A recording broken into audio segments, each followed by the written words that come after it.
Alhamdulillahirrabbilalamin. Wassalatu wassalamu ala ashrafil anbiya'i wal mursalin wa ala alihi wa sahbihi ajma'in.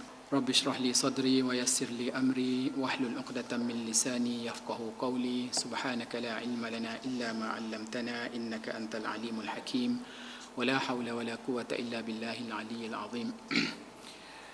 Terlebih dahulu saya ambil kesempatan ini untuk mengucapkan terima kasih kepada semua yang dapat hadir pada sesi tazkirah kita pada kali ini. Alhamdulillah, bersempena dengan bulan Ramadan yang maha mulia ini, insya-Allah dapat kita sama-sama memenuhi, memakmurkan bulan yang mulia ini dengan amalan-amalan kebajikan. Selain daripada itu juga majlis-majlis ilmu seperti yang dianjurkan oleh pihak pengurusan surau Kolej Kediaman 1 USIM ini. Jadi untuk tidak menimbulkan kesulitan kepada kita, sebab pukul 2 kita akan kembali bertugas. Jadi saya rasa saya ambil sedikit masa saja untuk sama-sama kita merenungi beberapa perkara yang boleh kita hayati bersempena dengan amalan kita sepanjang bulan Ramadan ini. Tuan-tuan dan puan-puan yang dirahmati Allah sekalian, kita selalu dengar orang menyebut bahawa Ramadan ini sebagai sebuah madrasah. Ramadan ini dikenali sebagai madrasah Ramadan ataupun dalam bahasa kita ada yang mengatakan satu camp, satu perkhemahan. Kenapa ulama-ulama mengatakan bahawasanya Ramadan itu boleh disifatkan sebagai sebuah madrasah? Madrasah ni kalau dalam bahasa kita sekolah lah.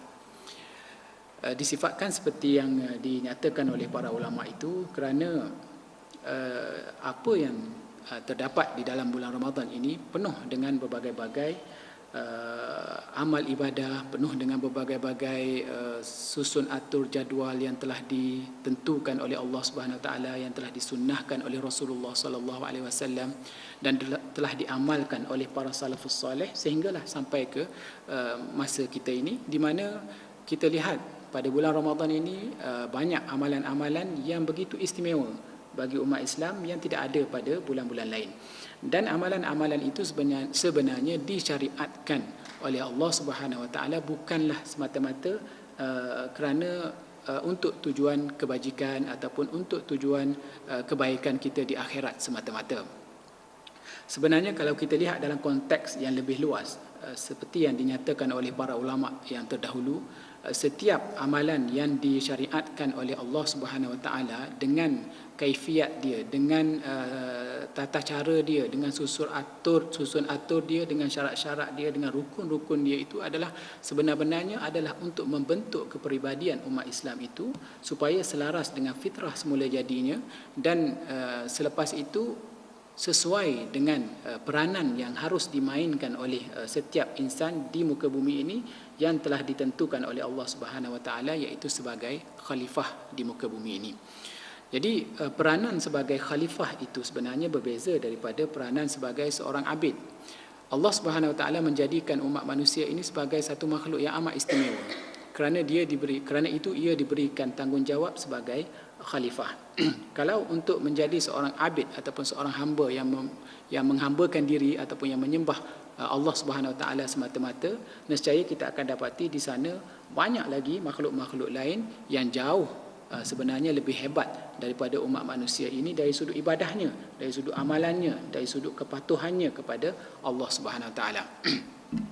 Yang mana kita lihat para malaikat itu sendiri seperti yang dinyatakan oleh Allah Subhanahu Wa Taala, yaf'aluna ma yu'marun, wa Allah Subhanahu Wa Taala menyifatkan para malaikat itu dia melakukan setiap perkara yang dituntut oleh Allah Subhanahu Wa Taala kepada mereka, dan mereka sekali-kali tidak melakukan, tidak mengingkari, tidak melakukan maksiat kepada Allah Subhanahu Wa Taala. Berbeza dengan umat manusia. Umat manusia kita ni, kita memang kadang-kadang kita masa kita naik semangat ataupun kita timbul kesedaran, timbul keinsafan, kita beribadah dengan sepenuh hati, beribadah dengan sungguh-sungguh. Tetapi akan tiba masa-masanya kita rasa sedikit terleka, sedikit cuai, maka ketika itu kita akan mengabaikan amal ibadah kita.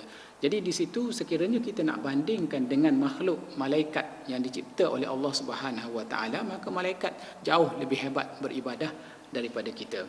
Jadi oleh sebab itu kita sedar bahawasanya peranan kita di muka bumi ini adalah bukan semata-mata untuk beribadah. Ibadah itu adalah satu komponen daripada apa yang ditentukan oleh Allah Subhanahu Wa Taala untuk membentuk kepribadian kita, untuk membentuk karakter kita dan untuk membentuk kesediaan kita untuk menunaikan tanggungjawab kita sebagai khalifah Allah Subhanahu Wa Taala yang antara lainnya adalah untuk memakmurkan muka bumi ini dengan kemajuan, dengan kemakmuran, dengan keharmonian, dengan kesatuan dan sebagainya.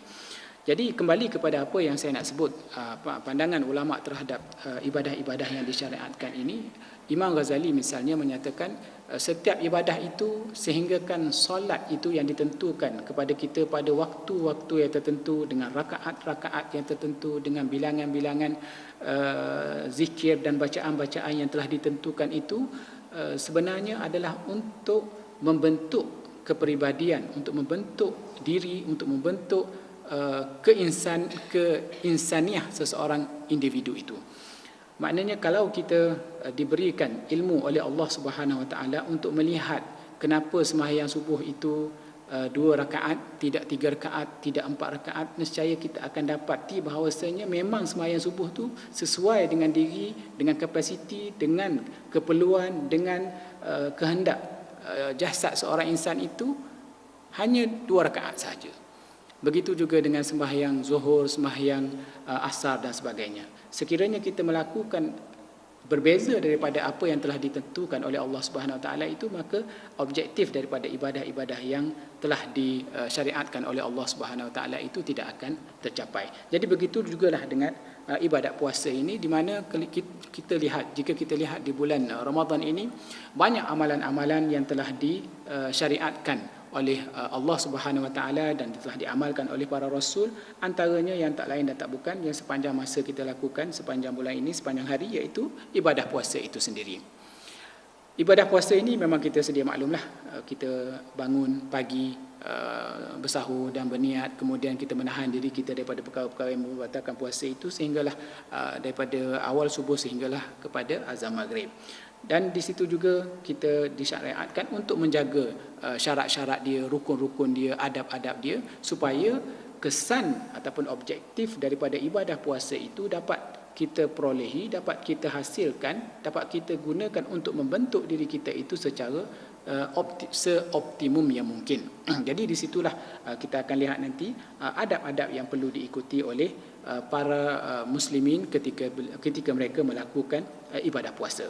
Begitu juga dengan solat tarawih. Pada malam hari kita digalakkan untuk menunaikan sembahyang tarawih. Sembahyang tarawih di bulan lain tak ada. Di bulan puasa sahaja ada sembahyang tarawih. Even kalau kita puasa sunat pun tidak disunatkan sembahyang tarawih. Kalau puasa ni kita boleh puasa sunat Isnin, Khamis, 15, 14, 13, 14, 15. Ada hari-hari yang disunatkan supaya kita berpuasa. Tetapi adakah pada malam itu apabila kita berpuasa, katakan hari Isnin, malam Selasa itu kita bertarawih? Tak ada. Tarawih ni hanya pada bulan Ramadan sahaja. Jadi itu antara salah satu lagi daripada keistimewaan yang Allah Subhanahu Wa Taala kurniakan untuk umat Islam pada bulan Ramadan ini. Begitu juga sepanjang bulan ini kita bertadarus Al-Quranul Karim. Walaupun tadarus ini sebenarnya tidak semestinya kita lakukan pada bulan Ramadan semata-mata, tetapi kita lihat budaya tadarus ini akan begitu rancak, akan begitu subur setiap kali tiba bulan Ramadan. Dan ini juga selaras dengan budaya yang telah diamalkan oleh Rasulullah sallallahu alaihi wasallam ketika baginda masih hidup lagi, di mana apabila tiba Ramadan, Rasulullah sallallahu alaihi wasallam bukan sahaja bertadarus dengan para sahabat, tetapi dia bertadarus dengan Jibril sendiri yang merupakan orang yang bertanggungjawab menurunkan wahyu, Aminul Wahyu yang diamanahkan oleh Allah Subhanahu Wa Taala untuk menurunkan wahyu daripada Allah Subhanahu Wa Taala kepada Rasulullah sallallahu alaihi wasallam. Sepanjang ibadah puasa disyariatkan, setiap kali tiba bulan Ramadan, Jibril akan datang berhadapan dengan Rasulullah sallallahu alaihi wasallam untuk mereka sama-sama bertadarus Al-Quran, dan mereka akan khatam Al-Quran satu kali setiap bulan Ramadan, setiap tahun antara Rasulullah dan Jibril. Dan di tahun terakhir, tahun yang mana Rasulullah sallallahu alaihi wasallam meninggal dunia, kali itu Jibril dan Rasulullah sallallahu alaihi wasallam khatam 2 kali.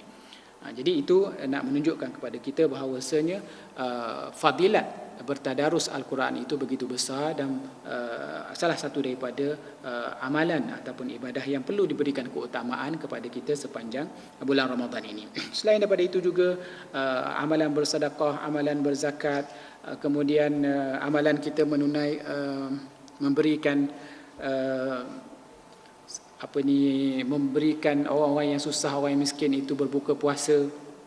Itu juga merupakan amalan-amalan yang akan mengundang ganjaran yang besar daripada Allah Subhanahu Wa Taala. Kalau kita lihat dalam masyarakat kita sekarang ini ada dua perkara yang perlu kita perhatikan ya dalam berkaitan dengan taftir as-saim, memberikan orang berbuka puasa ini. Dia ada taftir as-saim, ada iftar jama'i. Taftir as-saim ini sebenarnya yang dituntut oleh syariat kita, yang dituntut oleh Rasulullah sallallahu alaihi wasallam. Di mana maksud dia, kita orang yang berada ni kita bagi sedekah kepada orang yang tidak berada, ataupun orang rakan-rakan kita yang sama-sama berada pun boleh juga, dan kita memberikan makan kepada mereka untuk berbuka puasa. Kalau kita tengok dalam konteks masyarakat kita yang lama dulu, selalu dalam kampung tu hari ni kita jemput jiran-jiran orang kampung-kampung kita tu datang berbuka puasa di rumah kita, dan besok pula ada orang lain datang jemput, kita pun sama-sama pergi berbuka puasa di rumah mereka. Itu yang dimaksudkan dengan taftirus shaim. Maknanya dia orang datang tu kita bagi mereka tu berbuka puasa dengan belanja kita, dengan nafkah kita. Tapi kalau iftar jama'i itu kadang-kadang dia tidak begitu sifat dia. Kadang-kadang kita sama-sama tu datang ke surau, ke masjid, dan kita sama-sama menyumbang dan kita sama-sama berbuka puasa ramai-ramai. Maknanya itu pun bukan kata tidak boleh, itu ada kelebihan dia juga, ada keberkatan dia juga, di mana dengan cara itu kita dapat berkumpul beramai-ramai dan kita dapat berbuka puasa bersama-sama dalam suasana yang penuh ukhuwah dan suasana yang penuh harmoni. Tetapi lebih baik sekiranya kita mengundang dan memberikan masyarakat ataupun orang-orang yang kurang berada itu untuk berbuka puasa dengan belanja daripada kita sendiri. Itu antara amalan-amalan juga yang telah disyariatkan oleh Allah Subhanahu Wa Taala sepanjang bulan Ramadan ini. Selain daripada itu juga iktikaf, kita berada di masjid, berada di surau-surau untuk berzikir kepada Allah Subhanahu Wa Taala dan sebagainya. Itu juga merupakan syariat yang ataupun amalan yang disyariatkan oleh Allah Subhanahu Wa Taala sepanjang bulan Ramadan. Di mana kalau kita lihat dalam sirah Rasulullah sallallahu alaihi wasallam, setiap kali tiba 10 yang terakhir itu Rasulullah sallallahu alaihi wasallam akan menggunakan sepenuhnya untuk beriktikaf sepanjang malam di masjid. Dan ada iktikafnya juga itu ada syarat-syarat, ada peraturan-peraturan dia, ada adab-adab dia. Dan menjadi lebih afdal sekiranya malam-malam terakhir itu yang diharapkan supaya ia tu termasuk di dalam waktu-waktu yang diharapkan turunnya Lailatul Qadar. Begitu juga dengan Qiyamul Lail. Ada Qiyamul Lail, ada Tarawih. Tarawih tadi kita dah sebut. Qiyamul Lail ni kita bangun lagi malam-malam sebelum bertahajud, sebelum bersahur itu kita bertahajud dan bersolat Qiyamul Lail, bersolat tahajud, solat hajat dan sebagainya. Apa-apa sahaja amal ibadah yang kita lakukan sepanjang malam itu boleh dikirakan sebagai Qiyamul Lail. Dan ada juga disyariatkan, digalakkan pada bulan ini, kalau kita tengok dalam ayat yang mensyariatkan puasa itu, di hujung-hujung itu ada ayat yang menyebut wa idza sa'alaka ibadi anni fa inni qaribun ujibu da'watad da'i idza da'an. Apabila seseorang itu bertanya ataupun meminta kepadaku, nescaya ketahuilah bahawasanya aku sangat hampir, sangat dekat dengan orang-orang itu, dan aku akan memakbulkan doa-doa orang-orang yang berdoa kepadaku. Dan antara orang-orang yang paling mustajab doa dia, kalau kita tengok dalam hadis Rasulullah sallallahu alaihi wasallam, kita akan dapati bahawasanya orang yang berpuasa, selagi mana dia berpuasa sebelum dia berbuka, apa yang dia doakan itu adalah paling hampir untuk mustajabkan oleh Allah Subhanahu Wa Taala. Jadi doa itu juga sebenarnya tuan-tuan dan puan-puan merupakan salah satu daripada ibadah yang perlu kita rebut, yang perlu kita gunakan peluang sepanjang Ramadan ini supaya kalau sebelum ini kita rasa banyak hasrat kita, banyak harapan kita yang kita doa, mungkin kita tidak nampak hasil dia, tidak nampak kesan dia, mungkin di bulan Ramadan ini akan diberkati dan diperkenankan, dimakbulkan oleh Allah Subhanahu Wa Taala. Jadi itu juga merupakan satu lagi peluang yang perlu kita rebut sepanjang bulan ini. Dan kita lihat juga sepanjang bulan Ramadan ini majlis-majlis ilmu begitu meriah. Kalau di bulan-bulan lain kita tak berkumpul hari Jumaat di sini untuk mendengar tazkirah. Hari biasa, hari Jumaat je kita ada. Hari Jumaat kita ada tazkirah, tapi hari-hari biasa tak ada. Lepas tu sebulan sekali kita adalah tazkirah syahriah. Itu pun di sini je, di USIM ni, tempat lain tak ada tazkirah syahriah. Di surau kita semayang tarawih ada tazkirah. Di mana-mana kita lihat kalau ustaz-ustaz kita ni setiap hari ada sajalah surat jemputan undangan pergi ke kementerian-kementerian, jabatan-jabatan untuk menyampaikan tazkirah-tazkirah di tempat yang dijemput tadi. Jadi kita nampak di sini sepanjang bulan Ramadan itu umat Islam begitu meriah, begitu makmur kehidupan dia dengan majlis-majlis ilmu. Maknanya di sini juga peluang untuk kita mendalami ilmu-ilmu agama dan ilmu-ilmu yang berkaitan dengan keperluan kehidupan seharian kita. Banyak lagi sebenarnya amalan-amalan yang disyariatkan oleh Allah Subhanahu Wa Taala sepanjang bulan Ramadan yang apa yang saya nak kaitkan dengan tadi menyebabkan para ulama menyifatkan bahawasanya bulan Ramadan ini adalah satu madrasah yang terkandung di dalam dia berbagai-bagai pengajaran, berbagai-bagai hikmah, berbagai-bagai pedoman yang boleh kita ambil sepanjang bulan Ramadan ini sekiranya kita menghayati segala amalan, segala syariat yang telah ditetapkan, yang telah ditentukan, yang telah disarankan oleh Allah Subhanahu Wa Taala itu. Dan apa yang sebenarnya yang kita kehendaki daripada amalan-amalan ini, syariat yang telah ditentukan, ditetapkan oleh Allah Subhanahu Wa Taala ini adalah natijah dia, impak dia kepada diri kita semua. Dan oleh sebab itu setiap kali kalau kita lihat di dalam ayat-ayat suci Al-Quran itu, apabila Allah Subhanahu Wa Taala mensyariatkan sesuatu perkara, mewajibkan sesuatu perkara, dia akan cerita kat belakang dia tu ada tujuan dia. La'allakum tattaqun, ulaika humul muflihun. Ada di akhir-akhir itu yang menciptakan tentang objektif, maksud sebenar, matlamat akhir daripada setiap hukum yang disyariatkan oleh Allah Subhanahu Wa Taala itu. Jadi dalam konteks puasa ini kita akan dapati di akhir ayat itu kutiba alaikumusiyam kama kutiba alal ladzina min qablikum la'allakum tattaqun. Sesungguhnya Allah Subhanahu Wa Taala mewajibkan puasa ke atas kamu sebagaimana diwajibkan kepada kaum-kaum sebelum kamu itu supaya kamu dengan amalan puasa ini akan menjadi orang-orang yang bertakwa, akan memperolehi sifat-sifat takwa. Jadi objektif yang utama yang kita nak capai daripada ibadah puasa ini, daripada madrasah Ramadan melalui amalan-amalan yang kita sebutkan tadi adalah untuk kita menjadi orang-orang, menjadi insan-insan yang bertakwa. Orang yang bertakwa inilah sebenarnya orang yang mempunyai karakter yang paling cemerlang, orang yang mempunyai karakter yang paling terbilang, orang yang mempunyai karakter yang paling gemilang kalau kita nak kata. Orang yang bertakwa inilah orang yang mempunyai sifat-sifat yang diredai oleh Allah Subhanahu Wa Taala, yang sesuai untuk menjadi khalifah Allah Subhanahu Wa Taala seperti yang kita sebutkan tadi. Jadi untuk menunaikan peranan kita sebagai khalifah ini, kita perlu kepada ciri-ciri sifat-sifat yang melayakkan kita, yang membantu kita untuk menunaikan tanggungjawab itu dengan sebaik-baiknya. Dan melalui amalan-amalan yang kita lakukan ini, kalau kita tengok, kita hayati betul-betul, kita teliti betul-betul hasil daripada amalan yang kita lakukan sepanjang bulan Ramadan ini, kita akan dapati banyak nilai-nilai murni, sifat-sifat mulia, ciri-ciri karakter yang cemerlang itu terhasil daripada amalan-amalan, daripada ibadah-ibadah yang kita lakukan sepanjang bulan Ramadan ini. Sudah semestinya ciri-ciri ini, nilai-nilai ini akan terhasil pada diri kita sekiranya kita melakukan ibadah-ibadah itu dengan penuh penghayatan pertama sekali, dan dengan penuh kesempurnaan. Maknanya mana ada rukun dia tu kita kena lakukan, syarat-syarat dia kita kena patuhi, adab-adab dia juga kita kena ikuti. Jadi di situlah akhirnya nanti akan melahirkan sifat-sifat yang terpuji tadi, sifat-sifat yang mulia tadi. Objektif yang dikehendaki daripada ibadah puasa itu akan terlahir dan terserlah di dalam karakter kita, di dalam personality kita, di dalam sahsiah diri kita.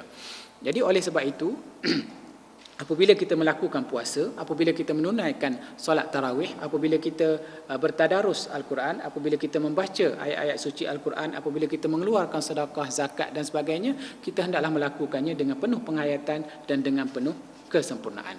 Jadi saya nak cuba tarik perhatian kita semua, sekiranya perkara-perkara itu kita tunaikan dengan sebaik-baiknya, apakah sifat-sifat ataupun apakah karakter yang sepatutnya terserlah di dalam diri kita.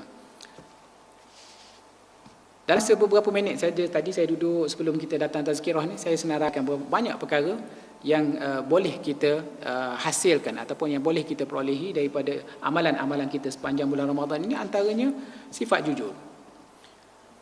Jujur makni kita melakukan satu perkara itu dengan penuh keikhlasan, dengan penuh maknanya kesempurnaan, tanpa ada pemantauan, tanpa ada rasa dipaksa oleh orang lain. Maknanya kalau kita tengok dalam ibadah puasa ni, kita berpuasa daripada terbit matahari itu, daripada subuh sampai maghrib. Tempohnya begitu panjang. Dan sepanjang hari itu kita bukan duduk di depan orang, duduk sini, duduk je kat sini orang nak tengok puasa betul ke tak betul. Sepanjang kita berpuasa itu, kita melaksanakan aktiviti kehidupan harian kita sama seperti biasa. Kita mandi, kita pergi bilik air, kita duduk seorang-seorang, kita pergi buat kerja kita, kadang-kadang kita bersama rakan-rakan kita, kadang-kadang kita duduk seorang-seorang diri kita. Jadi walau dalam macam mana keadaan sekalipun, walaupun dalam keadaan kita berseorangan, kita masih lagi menunaikan puasa itu. Kita masih lagi tak makan, kita masih lagi tak minum, kita masih lagi tak melakukan perkara-perkara yang membatalkan puasa. Walaupun kita tahu ketika itu tidak ada orang lain yang melihat kita sekiranya kita melakukan perkara-perkara yang membatalkan puasa itu. Maknanya kita menjaga betul-betul ibadah kita, kita menjaga betul-betul puasa kita, maknanya kita jujur dengan apa yang kita laksanakan. Begitu juga disiplin. Kita nak puasa ni tak boleh suka-suka hati kita. Allah Subhanahu Wa Taala kata puasa daripada terbit matahari habisnya waktu maghrib. Kita tak boleh kata hari ni tak apalah, kita nak kata puasa hari ni bangun lambat sikit tadi, kita mula pukul 8 lah. Tapi kita habiskan lewat sikit lah jadual anjal. Kita masuk awal, kita balik awal. Kita masuk lewat, kita balik lewat sikit. Puasa tak boleh macam tu. Dia kena berdisiplin. Kata pukul 5:51 minit ataupun pukul 7:01 minit baru boleh berbuka. Kita buka 7:30 minit, batal puasa kita. Kan? Maknanya disiplin tu begitu ketat, perlu kita patuhi, perlu kita hormati. Begitu juga dengan ibadah-ibadah lain. Sembahyang tarawih ni selepas isyak. Kalau kita buat selepas maghrib tak jadi. Ataupun kita kata hari ni rasa penat sikit, malam ni mungkin nak pergi keluar ke, nak buka puasa sedap-sedap sikit, pergi ke restoran mana-mana yang bagus-bagus ataupun hotel mana-mana yang 5 bintang ke apa ke, nak makan banyak sikit. Jadi kita tarawih siang-siang ni, lepas asar kita tarawih terus. Jadi malam nanti kita tak payah tarawih dah, kita makan je. Itu tak boleh juga. Jadi segala perkara ni berlaku dengan penuh tertib, dengan penuh disiplin. Jadi apabila kita mengikuti perkara-perkara ini dengan sebaik-baiknya, sifat disiplin, nilai-nilai disiplin itu akan lahir di dalam diri kita. Begitu juga dengan rasa tanggungjawab, maknanya kita bertanggungjawab terhadap apa yang kita lakukan melalui ibadah-ibadah sedekah, melalui ibadah-ibadah kita menjemput orang datang berbuka puasa bersama kita. Kita rasa ada rasa tanggungjawab, ada rasa prihatin terhadap jiran-jiran kita, terhadap komuniti kita, terhadap masyarakat yang ada di sekitar kita. Maknanya kalau dalam hadis kita selalu dengar tidak beriman orang yang tidur dalam keadaan kenyang tapi jiran-jiran dia tak dapat tidur kerana kelaparan, maka dalam bulan puasa ni kita praktikkan betul-betul perkara itu. Kita jemput orang-orang yang tidak berkemampuan itu untuk mereka sama-sama merasai nikmat berbuka puasa itu bersama-sama dengan kita. Kalau saya boleh sebutlah secara ringkas, ya, kita dah banyak masa ni. Yang saya senaraikan di sini untuk mungkin boleh sama-sama kita renungi, lepas tu mungkin masing-masing boleh fikirlah macam mana sifat itu boleh hadir di dalam diri kita melalui amalan-amalan sepanjang bulan Ramadan yang kita lakukan ini. Saya dah sebut tadi jujur, disiplin, tanggungjawab, sabar. Sabar ni memang puasa itu sendiri, bulan Ramadan itu sendiri, Rasulullah SAW menyifatkan dia sebagai syahrus sabar, bulan kesabaran. Sebabnya kalau tak sabar memang kita dah awal-awal lagi fail, tak boleh puasa. Begitu juga dengan prihatin, benar, bercakap benar, berkata benar, benar di dalam tindakan kita, benar di dalam pekerjaan kita, serius di dalam pekerjaan kita, di dalam amalan kita. Sebab itu ada serius ni mungkin jarang orang tekankan di dalam ibadah puasa. Sebenarnya dia ada di dalam riwayat-riwayat yang disebutkan oleh ulama-ulama kita daripada Rasulullah sallallahu alaihi wasallam, fa idza kana yauma shaumi ahadikum fala yarfuth wala yajhal. Janganlah kamu buat benda-benda macam orang bodoh lah, la yajhal ni. Maknanya jangan buat lawak bodoh, jangan cakap benda-benda bukan-bukan, jangan cakap benda-benda yang tak elok, jangan buat benda-benda yang tahu kata tak tahu. Fala yajhal, maknanya tak ada serius dalam percakapan, dalam tindakan, di dalam pekerjaan kita. Jadi itu sebenarnya bercanggah dengan amalan puasa. Sebabnya Allah Subhanahu Wa Taala dalam hadis kursi itu menyebut, sekiranya apabila seseorang itu berpuasa, maka dia jangan fala yarfus, jangan bercakap benda-benda yang kotor, benda-benda yang bukan-bukan, benda-benda yang lucah. Wala yaskhab, jangan menjerit-jerit, jangan marah-marah, jangan meraung-raung, jangan memekik-mekik. Ini biasanya kat rumah lah, dekat-dekat nak buka puasa nanti, balik penat kerja apa semua kan, anak pula nakal-nakal. Ada pula anak yang baru belajar nak puasa, yang ni nak makan, yang ni nak buka tu, yang ni nak buka tu, yang ni nak minum tu, yang ni nak minum tu, yang ni nak duduk situ, yang ni nak duduk sini. Kita pun dah lain macam dah. Aku ni puasa. Tahu tak aku puasa? Dalam hadis kata, wa idza syatamahu ahadun aw qatalahu wa inimruun qatalahu aw syatamahu falyakul inni shaim. Sekiranya ada orang datang nak bergaduh dengan dia ke, nak bertekak dengan dia ke, nak berbunuh-bunuh dengan dia ke, maka dia kata inni shaim, sungguhnya aku puasa, sabar kan. Sabar, aku puasa. Ni aku ni puasa. Dia lain, dia puasa juga. Tapi yang tu puasa sabar, ini puasa nak marah. Jadi alasan puasa tu jadi alasan kepada dia untuk marah kat orang. Tak tahukah aku puasa ni? Macam dia seorang puasa kan. Macam bulan puasa tu untuk dia je. Orang lain puasa bulan lain. Puasa bulan Syaban ke, puasa bulan Syawal. Jadi dia ni puasa bulan Ramadan je. Jadi orang lain kena bagi peluang untuk dia marah. Seolah-olahnya gitu. Jadi itu sebenarnya bercanggah dengan ibadah puasa. Sepatutnya kita kena menghayati apa yang kita dengar, apa yang kita diberikan garis panduan itu oleh Rasulullah sallallahu alaihi wasallam. Hormat masa kita dah sebut tadi, kesatuan, perpaduan antara masyarakat Islam, bukan saja dalam konteks kita dalam satu komuniti yang kecil ya. Ibadah puasa ni kita tengok malam-malam pun kita tengok, bukan kita saja bertarawih, di seluruh dunia tarawih. Kerana dalam TV tu nampak di Masjidil Haram sendiri kita boleh saksikan macam mana berbagai-bagai bangsa, berbagai-bagai warna kulit, berbagai-bagai rupa duduk bersemayang sama-sama kat situ bertarawih dengan imam di Masjidil Haram. Jadi itu menunjukkan kesepaduan yang berlaku di antara umat Islam. Maknanya di mana-mana sahaja bulan Ramadan ni, di seluruh dunia umat Islam berpuasa. Maknanya kita bersatu, kita berpadu di situ. Sifat bekerjasama, sifat ikhlas, sifat bersih, kerja keras ni juga satu perkara yang saya nak highlightkan lah. Macam mana kita di bulan puasa ni kita bekerja keras sangat. Siang hari kita berpuasa, walaupun berpuasa kita tetap bekerja, walaupun kita bekerja kita tetap bertadarus, walaupun kita kerja siang hari penat, tapi malam nanti buka puasa sempat lagi kita pergi bertadarus, bertarawih. Lepas tarawih tu tadarus lagi, tarawih habis dah pukul 10, tadarus habis pukul 11, balik rumah pukul 12 baru tidur, pukul 4 boleh bangun sahur. Sebelum sahur tu kita boleh lagi berzikir, bertahajud, boleh lagi baca Quran.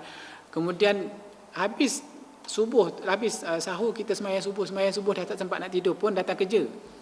Jadi begitu kehidupan kita sepanjang hari. Kita begitu serius, begitu kuat bekerja sepanjang bulan puasa. Harapnya berterusan lah. Bukan selepas ni bila habis Ramadan ni dah tak ada dah kerja keras tu. Jadi apa yang saya nak tekankan di sini, kita mampu untuk bekerja keras sepanjang bulan Ramadan. Maknanya budaya itu sepatutnya kita bawa terus dalam kehidupan kita, dalam pekerjaan kita di sepanjang masa, di bulan-bulan lain juga, bukan sahaja di bulan Ramadan. Kemudian berpandangan jauh, man shoma ramadhana imanan wa ihtisaban. Maknanya apabila kita menghadapi kesusahan, kesulitan, kesukaran melalui puasa itu, kita berwawasan jauh, kita berharap supaya kita diberi ganjaran di hari akhirat besok. Jadi begitu jugalah sepatutnya dalam kehidupan kita seharian, segala kesukaran, kesulitan itu sepatutnya kita boleh serap, boleh tahan, boleh tabah menghadapi segala ujian itu dengan harapan Allah Subhanahu Wa Taala akan memberikan ganjaran, gantian dan kejayaan di hari kemudian nanti. Melakukan yang terbaik. Melakukan yang terbaik ini maknanya apabila orang itu berjaya menjadi seorang yang bertakwa melalui ibadah puasa ini, sifat dia itu sendiri, sifat orang yang bertakwa itu sendiri, dia tidak akan melakukan sesuatu perkara apabila diminta daripada dia secara sambil lewa, secara cincai-cincai, secara nak tak nak begitu sahaja. Sebabnya orang yang bertakwa apabila dia melakukan sesuatu perkara, dia akan melakukan dengan sepenuh-penuh hatinya. Sebab itulah kalau kita tengok dalam ayat-ayat di dalam kitab suci Al-Quran, dia ada menyebut bahawasanya dalam satu kisah yang disebut oleh Allah SWT mengenai kisah dua anak Adam, di akhir kisah itu ataupun di akhir ayat itu Allah SWT menyebut innama yataqabbalullahu minal muttaqin. Allah hanya menerima amalan itu daripada orang-orang yang bertakwa. Orang yang bertakwa dalam kisah itu kita tengok macam mana dua anak Adam itu yang diminta supaya mengemukakan korban kepada Allah Subhanahu Wa Taala, seorang daripada mereka memberikan yang terbaik yang ada pada dia, dan seorang lagi pilih benda yang paling tak elok, paling buruk, paling dia tak suka, yang itulah dia bagikan sedekah dia, korban dia untuk dia dapat ganjaran daripada Allah Subhanahu Wa Taala. Jadi Allah Subhanahu Wa Taala tak terima yang buruk tadi. Allah Subhanahu Wa Taala terima yang baik-baik sahaja. Sebab itulah salah seorang daripada anak Adam yang diterima amalan itu menyebut di akhir ayat itu innama yataqabbalullah minal muttaqin. Orang yang bertakwa itulah sifatnya, dan orang yang bertakwa itulah orang yang berpuasa sebenarnya. Selain daripada itu pemurah, rasional, adil dan sebagainya. Pemurah ni melalui amalan-amalan yang kita lakukan tadi, sedekah dan sebagainya. Dan Rasulullah SAW dalam sebuah hadis disebut bahawasanya di kalangan para sahabat itu, di kalangan umat manusia ini, Rasulullah lah orang yang paling pemurah sekali, orang yang paling banyak melakukan kebajikan, paling senang melakukan kebaikan. Dan kebaikan Rasulullah SAW itu akan menjadi lebih terselah, lebih banyak, lebih mencurah-curah ketika datangnya bulan puasa. Jadi begitu jugalah sepatutnya kita sebagai umat Islam mengikuti sunnah Rasulullah SAW itu, supaya kita dapat membina karakter kita menjadi orang yang pemurah, orang yang baik, orang yang boleh sentiasa pada bila-bila masa sahaja ringan tulang, sentiasa pada bila-bila masa sahaja apabila diminta memberikan pertolongan, apabila diminta untuk menghulurkan sumbangan, kita pada bila-bila masa sahaja dengan kemampuan yang ada pada kita, kita boleh menyumbangkan apa yang ada pada kita. Bukanlah setiap kali diminta kita berkira, setiap kali kita diminta untuk membuat satu-satu tugasan, kita bertanya balik, ini tugas siapa, ini kerja siapa, ini bidang kuasa siapa, ini bidang kuasa siapa, sedangkan yang dah menyuruh tu, yang dah meminta tugasan itu dilakukan adalah bos kita sendiri. Jadi perkara-perkara itu sepatutnya dapat kita elakkan, dapat kita tingkatkan penghayatan kita melalui nilai-nilai murni yang dapat kita hasilkan sepanjang ibadah puasa yang kita lalui ini. Jadi secara kesimpulannya, apa yang nak saya sampaikan ataupun kongsikan, bincangkan bersama dengan tuan-tuan dan puan-puan ialah bulan puasa ini sebenarnya sepatutnya apabila habis saja madrasah Ramadan yang kita lalui ini, sepatutnya budaya kerja cemerlang itu, karakter cemerlang seorang kaki tangan awam ataupun seorang Muslim itu sebenarnya dalam konteks yang lebih luas sepatutnya menjadi begitu hebat dan begitu cemerlang, dan tidak akan ada lagi masalah-masalah yang selalu kita lihat dalam surat-surat khabar, yang selalu kita lihat dalam TV, macam-macam isu berkaitan dengan gejala sosial dan sebagainya, penyelewengan, rasuah, tak ada integriti, macam-macam lagi, tak berdisiplin, tak menghormati waktu dan sebagainya. Sepatutnya perkara-perkara ini apabila kita melalui madrasah proses pentarbiahan sepanjang sebulan ini, sepatutnya apa yang kita perolehi itu dah berjaya mengatasi masalah-masalah yang sering kali kita lihat dalam masyarakat kita. Yang mungkin kita boleh renungkan bersama ialah dalam konteks kita ini, salah satu daripadanya ialah menghormati masa. Kalau kita tengok dalam budaya kerja kita ni, masa, untuk menghormati masa itulah satu perkara yang sangat berat untuk kita patuhi. Misalnya kalau kita nak meeting itu, kita kata pukul 9, pukul 9 tu tak ada pun lagi. Pukul 10 barulah kita boleh meeting. Pukul 9.30 tu baru set up. Tapi dalam surat tu kita kata pukul 9. Begitu juga dengan kedatangan kita, begitu juga dengan waktu-waktu kita bertugas. Sebab tu walaupun ada mai akrab tu pun masih banyak lagi ya alasan-alasan dan sebagainya. Dan kadang-kadang alasan tu dia sama, jadi kopi je. Jadi itu juga menunjukkan bahawasanya keprihatinan kita terhadap disiplin ataupun keprihatinan kita terhadap masa itu masih lagi jauh ketinggalan jika nak dibandingkan dengan masyarakat dunia yang lain yang jauh lebih maju daripada kita.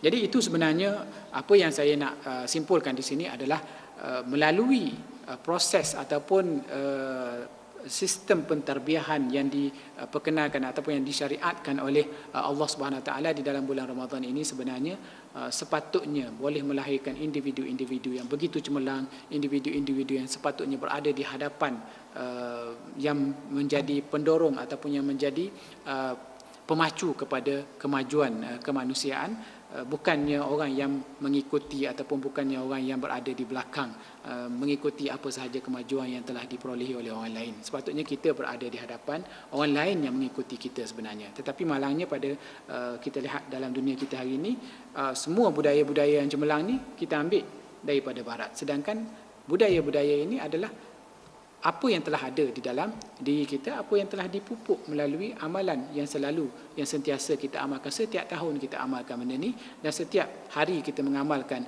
perkara-perkara ini melalui ibadah-ibadah lain yang disyariatkan oleh Allah Subhanahu Wa Taala sepanjang masa.